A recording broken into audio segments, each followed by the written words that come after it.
Ladies and gentlemen, you know what time it is. It's time for slash and pass.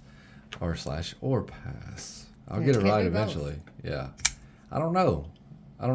We may figure out how to do both. In this episode, we will rate this knife on a scale from 1 to 10 based off the fit and finish, the quality of the materials, the build construction, the comfort and usability, the versatility, the value, and then we'll go over our overall scoring of the knife. This is the Sitivien ST-994 and M390 titanium. I'm going to call it a subframe lock. I mean, it's a frame lock, but, because of the carbon fiber overlay that is actually integral to the pivot and to the body screws, I will call it a subframe lock. Okay, without further ado, this is Courtney's knife. I'll let her take the reins. And, it's not like a letter. She just does what she wants to anyway, right? So, fit and finish. Yeah, go ahead and write our names on there. That'll make it official. It's the straightest line in the world, Craig. Okay. Fit and finish. All right. This one, there's not really any negatives I can say. Everything feels good. Right there, and I've just now noticed it, may be about the only hot spot I Show feel. 'em. If you rub your finger just right where the lock is, it is kind of sharp right there. Like I literally just now noticed that, but check it out. Yeah. That's see what like you're the saying. only, like it just got my finger picking it up. Like I was like, Yeah. I haven't felt that yet. But Otherwise, sorry, go ahead. everything else feels really good. And like the anodizing on it, there's so much that I like about the fit and finish of this one. Yeah, me too. I am gonna go with a That is pretty sharp. I'm gonna go with an 8 on that. Okay. I tell you what we'll do to fix this. We'll get the Dremel out later. Kind We'll of take it apart and just touch up that. buff it a little. I don't want to mess with it too much. Right.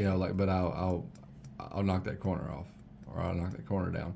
But yeah, that's let's see, that would cut you. I've been using it quite a bit, and like literally just now did it, and I was like, oh, wait a minute, Yeah. what is well, that? I mean, it's good that you found it. Okay, fit and finish. For me, I believe that the fit, man, it is rock solid. Like there's no blade wobble, there's no lock rock. Locks up exactly where it needs to. All the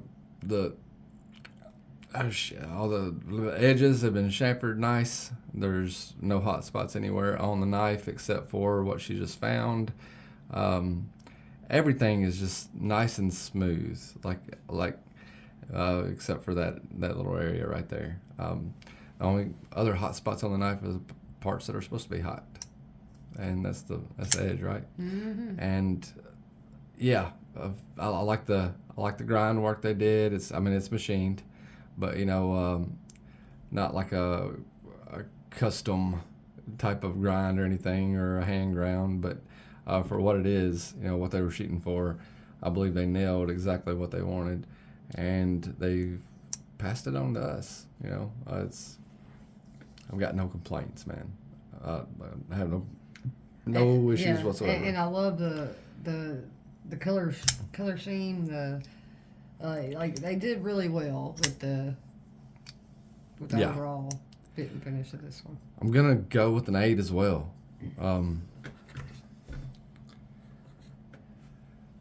Quality of materials. Okay. On this, like of course, the titanium I like in this one feels sturdy. Supposed to have M390, and probably not the best M390 out there, but it's Even subpar heat treated M390 tends to outperform well heat treated S30V or average let's say this. We won't say Comparable well anyway. heat treated S30V. What we'll say is subpar M390 that's coming out of China that we see that doesn't have the greatest, and I mean all M390 is going to be Bowler M390, so the steel is going to be the same. So it should just take a simple recipe in order to be able to get that heat treat where it's supposed to be. Now, with saying that, we can't ignore the fact that there's been a lot of complaints about the heat treat of M390 coming from China. So what we can assume is that they're not heat treating it till it's full of potential. And so, taking that into consideration, it would appear that people that have done the testing, like Love Them Knives and stuff like that. All right, so a subpar M390 from China typically outperforms most or the bulk of the S30V that we have on the market that is believed to be heat treated well. Okay. So yeah. Carbon fiber is nice. Yeah.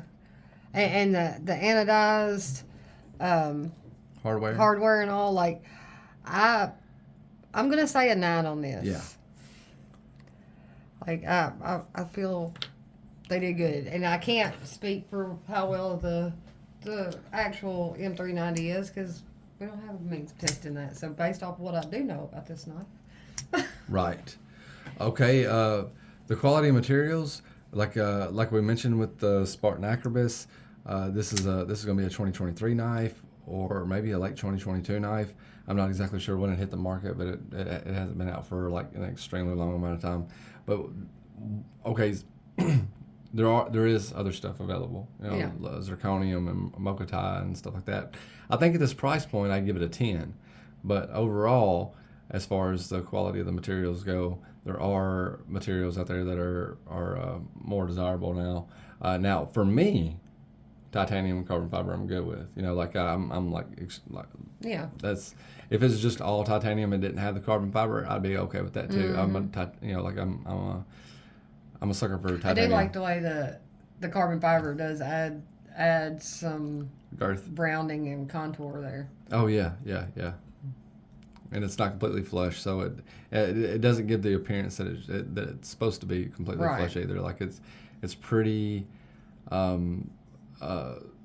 static, I guess you would say, or uniform, as it's not ridgy and sticking up, but it's not not flush. So it does add some contouring to that handle.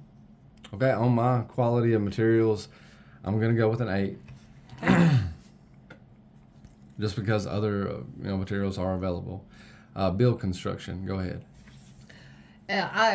I've used this one quite a bit. It's a sturdy knife. It's been dependable so far for what I do.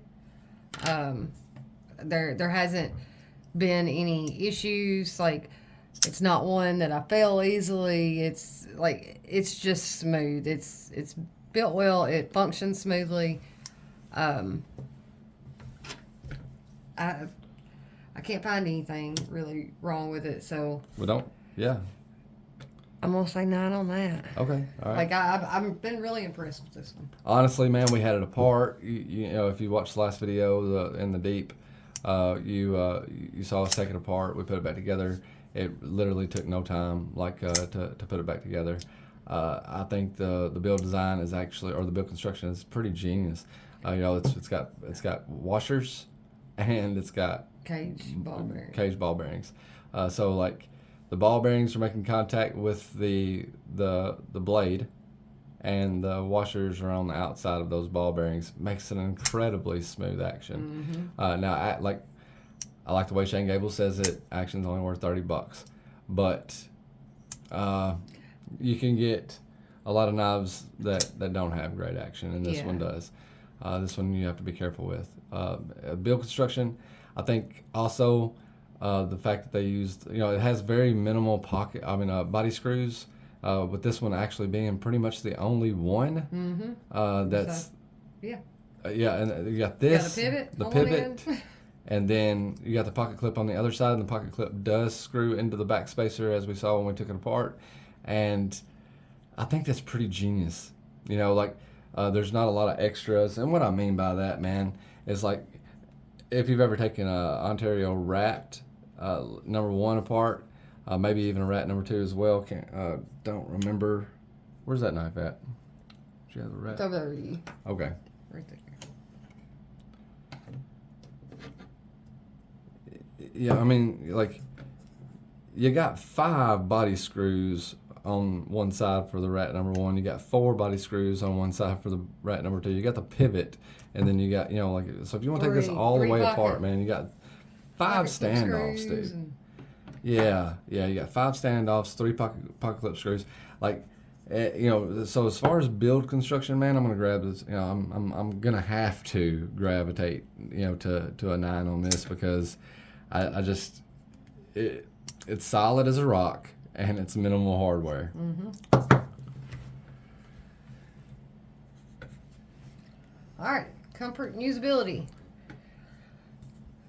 It is a longer knife, so like it surprised me how much I have used this, because as y'all know, I've complained about longer knives not fitting in my pockets and stuff, but because of the thinness of this profile, sorry y'all, it's been easy for me to carry along with me.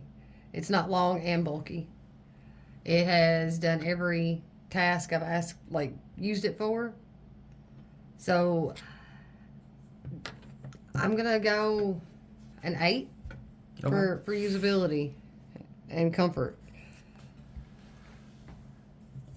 Man, it is very comfortable, and I generally do prefer a more girthier knife, to something that feels hand more. I've got a lot of my stuff on loan right now, so not a lot to show you, but like say the Direware, is pretty thick, and I love the way that fits in hand.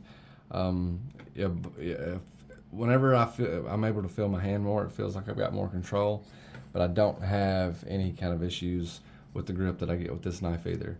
Like I don't feel like I'm sacrificing anything. I can't find where I'm losing anything. So as far as comfort and usability, comfort, I'm gonna give it a 9. But usability, I feel like if they would have given it a hollow grind instead of a flat grind, and made it a little bit thinner behind the edge, that it probably would have been a little bit better of a slicer. They probably have the reasons, like it might not have been designed to be a slicer. So I'm not trying to dock them any points for that, but at the same time, as far as usability goes, I'll score them a 7 on usability. Comfort, I said, was a 9. Mm-hmm. Guess I'm giving them an 8 too. Versatility. This is one that all titanium frame, or all FRAMELOCKs are going to suffer from, just being right-handed. Yeah. But as far as who all could use this one, it is flipper only. So like people who don't particularly care for the flipper or have a reason why they can't use a flipper, it's not going to be a knife for them. Like you said, right-handed only because the FRAMELOCK. So, but I do feel like it's a good knife, and this isn't the only color it comes in, y'all, if you don't like the pink and blue. But that's good enough. It's good. They've got like a gray and blue titanium. But I'm gonna say a 7 because I do feel like men or women could easily use this one. Yeah. But it does have its disadvantages with just the flipper, even though that's the style of this knife. It's the only thing they could put on it. The people who can't use flippers for whatever reason, are gonna struggle from that. Okay, versatility. I'm gonna look at it as a whole. So with any FRAMELOCK, and I do prefer FRAMELOCks. When I say any FRAMELOCK, I mean any right-handed FRAMELOCK, because there are companies out there like Hinder that comes out with left-handed FRAMELOCks, and they're not the only ones. Chris Reeve, you can get an Nkosi and left-handed if you want. You can get a Spartan with left-handed FRAMELOCK if you want. But with the way it is, the pocket clip's only going to be able to be mounted on the right-hand side. Yeah. So it's I guess you may be able to like switch that around and just use one screw over here. I guess I wouldn't suggest that, right? But because you'd be like missing a screw. But it's only going to be for right-handed people, so it's only going to cover 50% of your users. Which I mean, like, man, technically, like I use I carry a lot of knives in my left pocket. I mean, just one at a time. But I do use knives left-handed, and I really don't allow that to hinder me. But there are a lot of left-handed people out there that give this as give that a complaint.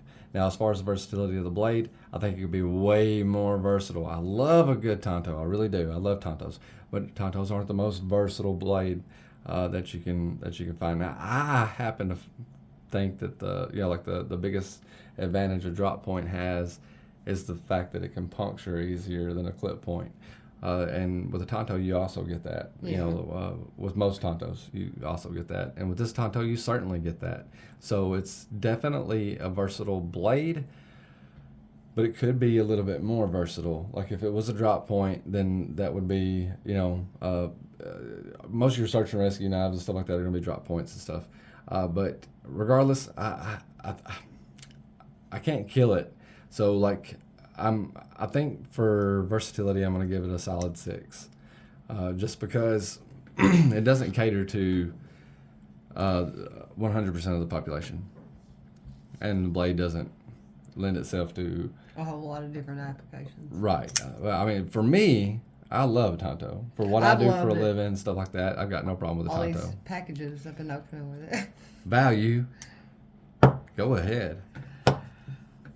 For the uniqueness of the design, like you don't see many of these, or like this style, where you don't have a whole lot. It's a long knife. You don't have a whole lot of extra stuff going on. It's just sleek. It's stylish. It looks nice. It's made with good materials.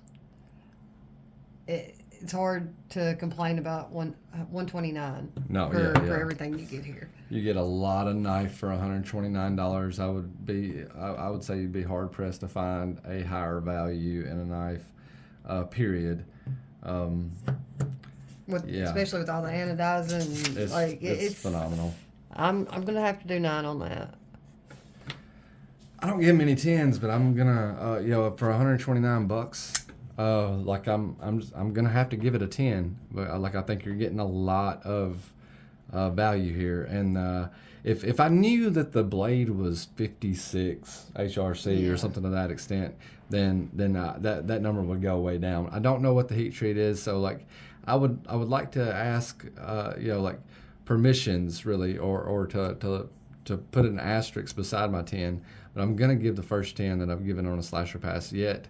For the value, because I don't think you're going to run across many opportunities to pick up a knife for $129 that was made with so much pride, so much attention to detail, so smooth, and really, it's even though I like the lowest score, is 6, I'm still going to say so much versatility, for the man and the woman.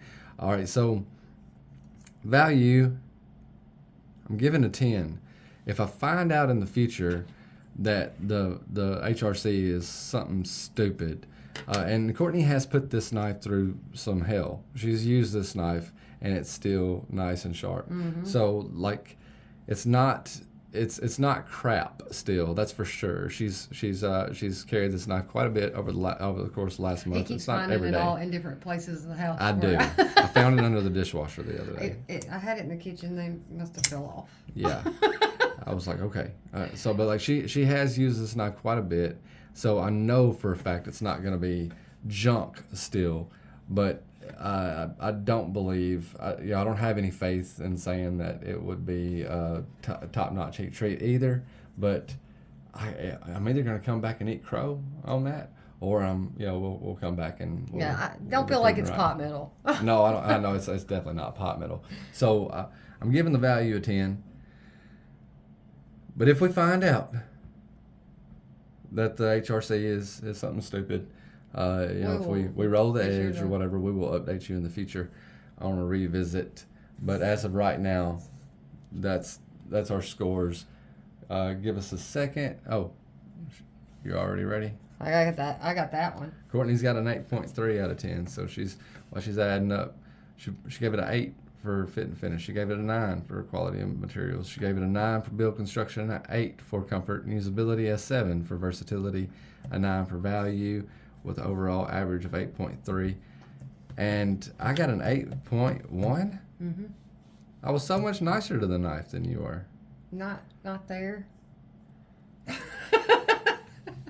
And not there, I guess. Okay. All right, so my overall scoring is 8.1. I don't think that's a bad overall rating for this knife. You know, for $129, I've seen much worse. For $129, I have not seen much better. Politics, religion, and her out of it. You got a lot of bang for your buck there. And that's it. You got any final thoughts? No, just all right. a great knife. Great knife, great value. Got any? If you have any input, if you're still watching the video at this point, you're probably subscribed. But if you're not, consider hitting that button. We could use you around. Like the video, dislike the video. Let us know what we can work on. Let us know what you liked about it, and we will catch you on the flip side. Thanks for watching.